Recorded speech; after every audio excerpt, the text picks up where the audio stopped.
Good morning. আমি শতরূপা explore with বাটারফ্লাইয়ের Ranchi এপিসোডের আর একটা নতুন পর্ব নিয়ে আমি হাজির।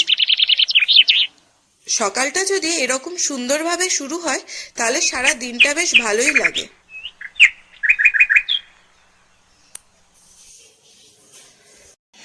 রাঁচির দ্বিতীয় দিন আমরা আমাদের সকালটা শুরু করলাম রামকৃষ্ণ মিশন স্যানিটোরিয়াম থেকে।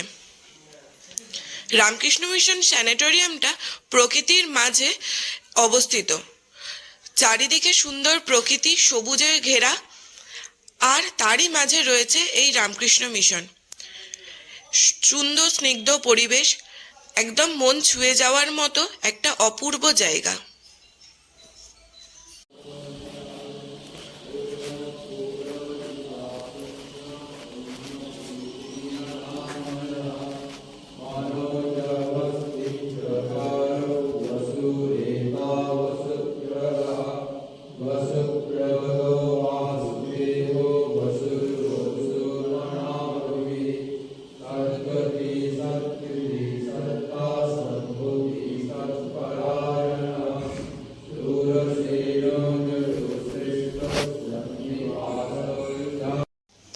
এখন আপনাদের রামকৃষ্ণ মিশনের ভেতরটা একটু দেখাই, চলুন।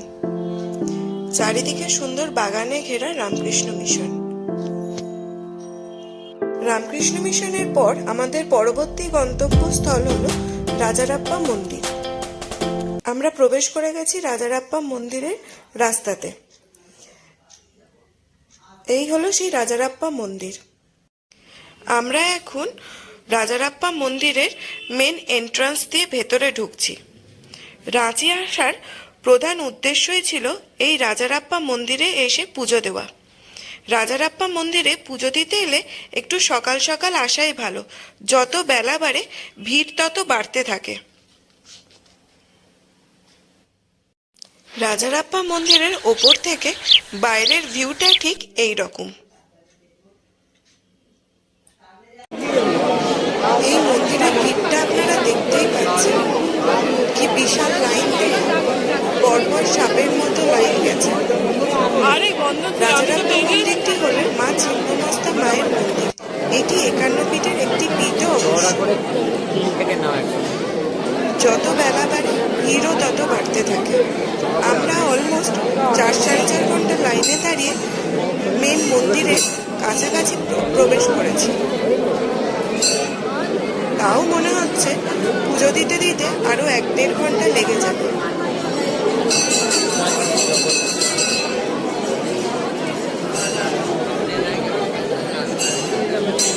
এটা হচ্ছে মন্দিরের যজ্ঞস্থল। প্রায় মন্দিরের সামনে পৌঁছে গেছে।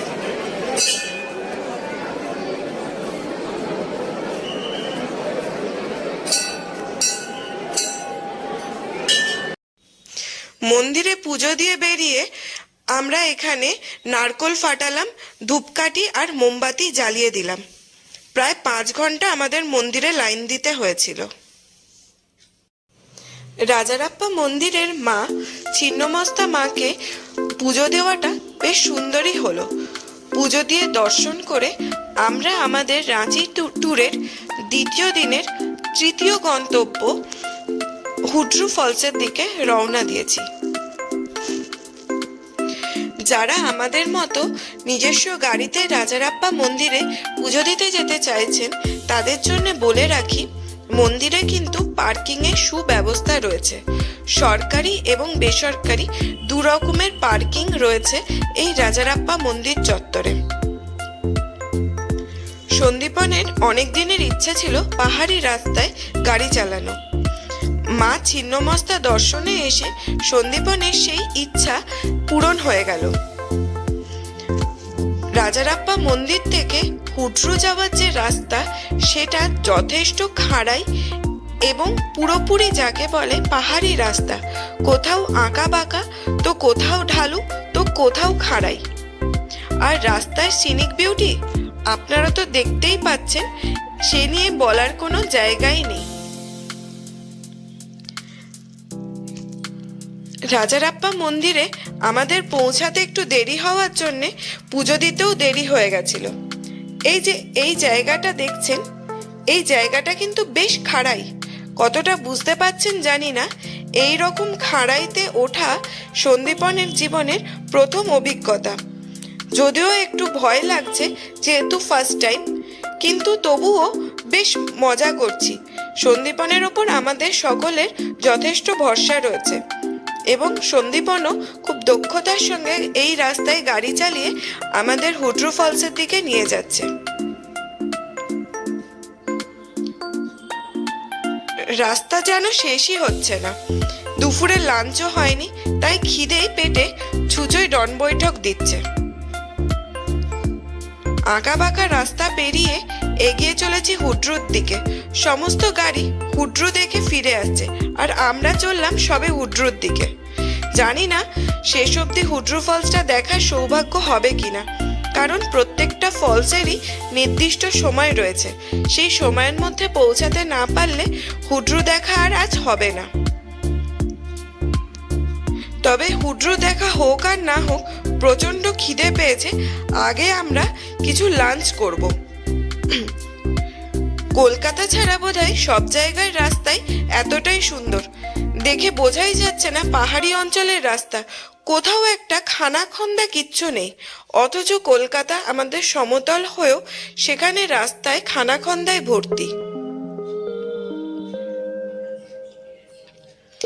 এই সামনে রয়েছে একটি দুর্বল সেতু, সেই জন্যে গাড়ি আস্তে আস্তে এক সাইড দিয়ে পার করা হচ্ছে।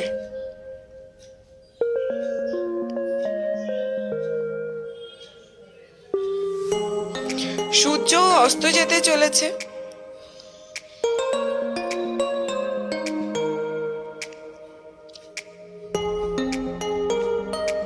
এই জায়গার রাস্তাটা খুব একটা চওড়া নয়, সরু রাস্তা, তবে দুটো গাড়ি অনায়াসেই পাশাপাশি পার হতে পারে।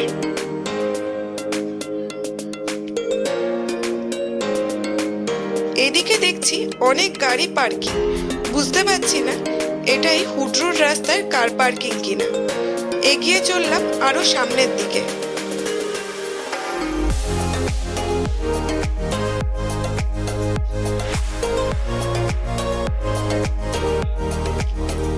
সব গাড়ি ফিরে আসছে।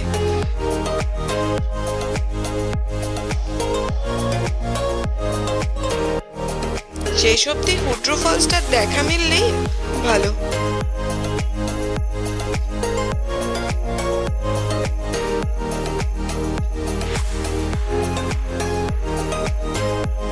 ওটা অন্য কিছুরই পার্কিং হবে।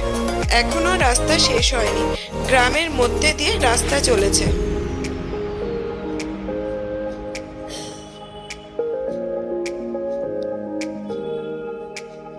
আঁকাবাঁকা রাস্তা হলেও দেখতে কিন্তু ভারী সুন্দর লাগছে। সিনিক বিউটি রাঁচির রাস্তায় খুবই সুন্দর। বোর হওয়ার কোনো জায়গাই নেই।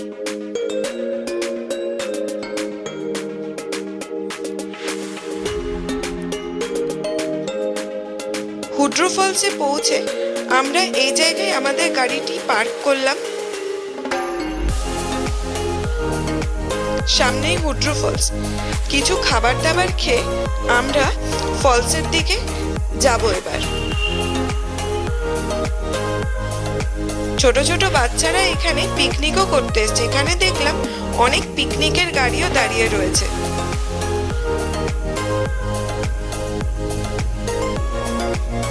অ্যাট লাস্ট এসে তো পৌঁছালাম ফলসে। এবার ভালোই ভালো দেখা মিললেই ভালো। দুপুরের লাঞ্চ সেরে যখন হুড্রু ফলসের মেন গেটে গিয়ে দাঁড়ালাম, তখন সিকিউরিটি গার্ড বলল ফলস বন্ধ হয়ে গেছে, আর ঢোকা যাবে না। দূরে ওই পাহাড়ের জঙ্গলের ভেতর দিয়ে রাস্তা দিয়ে গেলে দূর থেকে হুড্রু ফলস দেখা যাবে।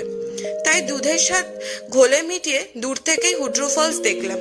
যারা ভেতরে আগে থেকেই প্রবেশ করেছিল তারা কিন্তু তখনও ভেতরেই ছিল। নতুন করে 4টের পর কাউকে আর ঢুকতে দেওয়া হয় না। হুড্রু ফলস দেখে আমরা এগিয়ে চললাম রাঁচি মেন শহরের দিকে। রাঁচি মেন শহরের এদিক ওদিক ঘুরে আমরা রাত্রিরে ডিনার করতে চলে এলাম রাঁচি শহরের মাঝখানে জোকা বলে একটি রেস্টুরেন্টে। আর এই রেস্টুরেন্টে এসে উপরি পাওনা হিসেবে আমাদের ছোটবেলাকার বন্ধু সৌরভের সঙ্গে দেখা হয়ে গেল। রাঁচি রিং রোডে রয়েছি এই মুহূর্তে। আজকের ভিডিও আমরা এই রিং রোড দিয়ে শেষ করব। পরবর্তী ভিডিওতে রাঁচি থেকে সম্বলপুরের রাস্তা এবং রাস্তায় কিছু দর্শনীয় আছে কিনা সেসব নিয়ে হাজির হচ্ছি খুব তাড়াতাড়ি।